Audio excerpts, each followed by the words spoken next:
ই করবো বাইরে নিয়ে যাবো টুডু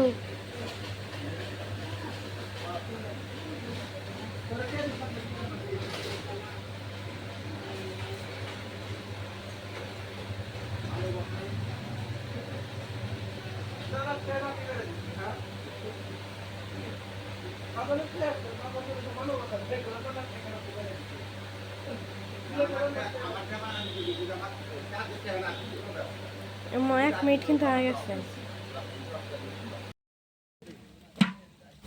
কাটে কাটেই নেই সেদ্ধ তবু পরে দেখুন কাটুন কে এবি গোটনে সেদ্ধ দেব তরকারি সব নষ্ট হয়ে যাবে আলু গাটি হয়ে যাবে নি আয় না না আলু কি আমার রাখবো অবশ্যই। না না না না না না চলবে না গাটি হয়ে যাবে না আবার আলু চলবে না আমার হ্যাঁ ধরো বাপ বাপ নাও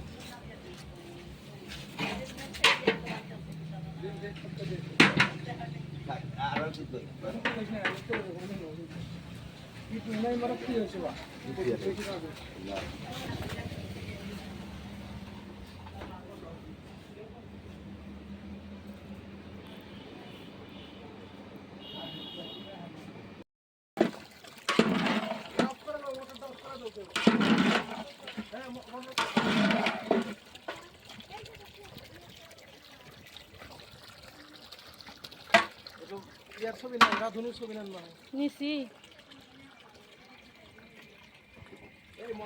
রাধুনি তো তাকানে দিক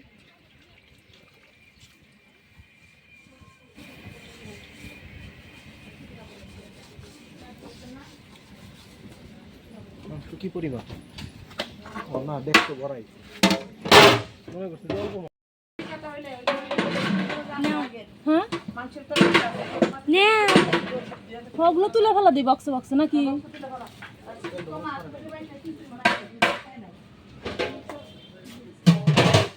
হ্যাঁ তুমি কি হ্যাঁ রড দেখাইছ গন্ধ বেরি না এই যে এইটুকু রাখলাম নাকি সব অর্ধ করে রেখে দে একটা দিয়ে পরি জায়গা রাখো মা আমাকে তো তুমি একটা স্যান্ডেল পরো মামা দিদা মামা একটা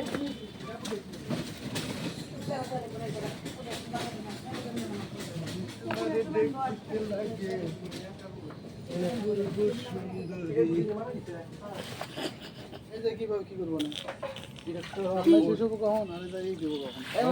স্যান্ডেল দেন আমার আগের মধ্যে ঢেলে নিয়ে ভালো নেবে কত ভালো হবে ডালমুনি লবণ দিয়ে বিজান দেখবো আগে পরিষ্কার করি কো দেখবো এই এক দেন আল্লাহ একটু ডেকে দি তো এত বড় অনুষ্ঠানের কাজ কিভাবে যে একা হাতে সামাল দিয়েছি কি বলবো তোমাদের। এমনিতে তো আর অত ঘরে পড়ে যায়নি, 10টা দিন আমি পুরো বিছানাগত হয়ে গেছিলাম। এই যে দেখো এত লোকজন, এত আয়োজন, সমস্ত কাজ, সমস্ত দায়িত্ব কিন্তু একা আমার কাঁধে। তোমরা আবার বিশ্বাস করতে নাও পারো, যদি সত্য না হয়তো এত ওপেনে মিডিয়ার মধ্যে বলতে পারতাম না। বিশ্বাস করো একা হাতে সমস্ত কাজ করে যেন আমি মানে কি বলবো, আমার জীবনের কি কত বড় যে ক্ষতি হয়ে গেছে এইবার অন্তত পক্ষে আমি আর বোঝাতে পারবো না তোমাদের।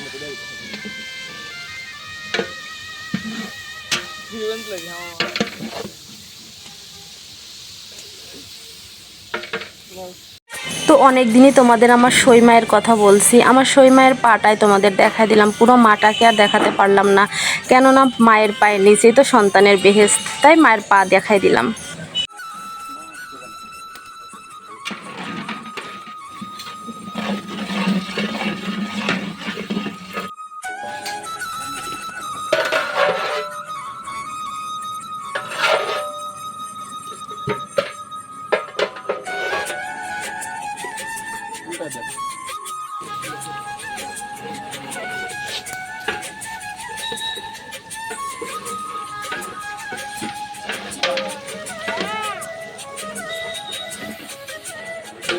হাড়ি তোমার সহই নাম করতে আছে তোর মা। হ্যাঁ হ্যাঁ তুমি ভিডিওটা নষ্ট করে দিল। এই যে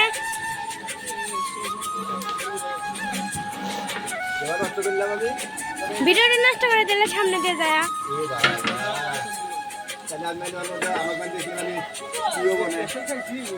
সামনে দিয়ে গেছো যাবো আরিকা হ্যাঁ গরম এই ছড়ো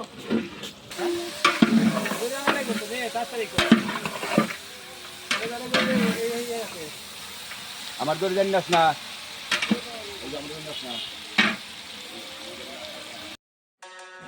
তো যেটা বলতেছিলাম, আমার মায়েকেও দেখিয়ে দিলাম মায়ের পাটা। আর সম্পূর্ণ মাকে অবশ্যই কোনো না কোনো ভিডিওতে তোমরা দেখতে পাবে।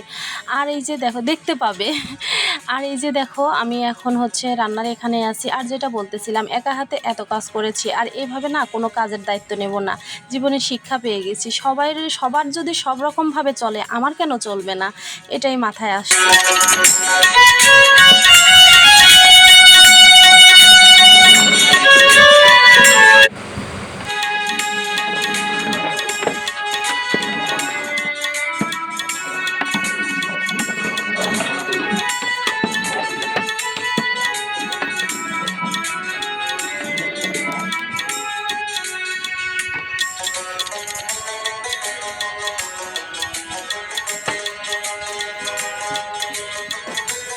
তো অনুষ্ঠান খুব সুন্দরভাবে হয়ে গেছে। সবগুলো জিনিসই অনেকটা করে বেঁচে গেছে। এখানে ওখানে আশেপাশের বাসায় দিয়ে দিছি। তো মাশাআল্লাহ আমার শাশুড়ি মায়ের হচ্ছে মৃত্যুবার্ষিকী উপলক্ষে যে অনুষ্ঠানটা করা হয়েছে, আলহামদুলিল্লাহ সেই অনুষ্ঠানটা সম্পূর্ণ হয়েছে অনেক সুন্দরভাবে। তো এখন খাবারগুলো রেখে দিছি, সেটাই তোমাদের সঙ্গে শেয়ার করতেছি। এখানে পোলাও, ওখানে হচ্ছে কি দেখাবো এখন, গরুর মাংস। আর হচ্ছে তোমার এই যে দেখো গরুর মাংসটা তোমাদের দেখিয়ে দিলাম। গরুর মাংসটা মানে প্রত্যেকটা খাবার ভীষণ মজা হয়েছিল। রান্না কিন্তু আমার নানা শ্বশুরের সঙ্গে আমি ছিলাম, একটা লোকও ছিল না, একটা লোকও না, বা ঘরের যাবতীয় কাজ এবং রান্নার এখানে সমস্ত কাজ কিন্তু আমাকে করতে হয়েছে। আর এখানে হচ্ছে রোস্ট না, রোস্টের মতো মুরগি কাটা কিন্তু ঝাল করে সবাইকে এক পিস করে দেওয়া হয়েছে, রোস্ট করা হয় নাই, কেননা অনেকেই রোস্ট পছন্দ করে না। আর এখানে হচ্ছে কলিজা তেল দিয়ে হচ্ছে তোমার বুটের ডাউল, মানে সবজির মতো একটু পাতে দেওয়ার জন্য। আর এই যে এখানে দেখো রেখে দিছি হচ্ছে সালাদ, ওই যে লেবু আর শসা কেটে, এখনো সাজানো হয় নাই। আর এই যে বাহিরে ভাত একটা ছোট পাতিলে দেয়া হয়েছে। পোলাও যেহেতু অনেক ভাত, অল্প কিছু রাখা হইলো যেন যদি কেউ খায়, অনেকে আবার পোলাও খায় না, এ কারণে অল্প একটু ভাত রান্না করলাম। অবস্থাটা কি, সারাদিন পরে আমি একদম ক্লান্ত হয়ে গেছি, কিছু করার নাই। তারপরের দিনও একই অবস্থা ছিল আমার।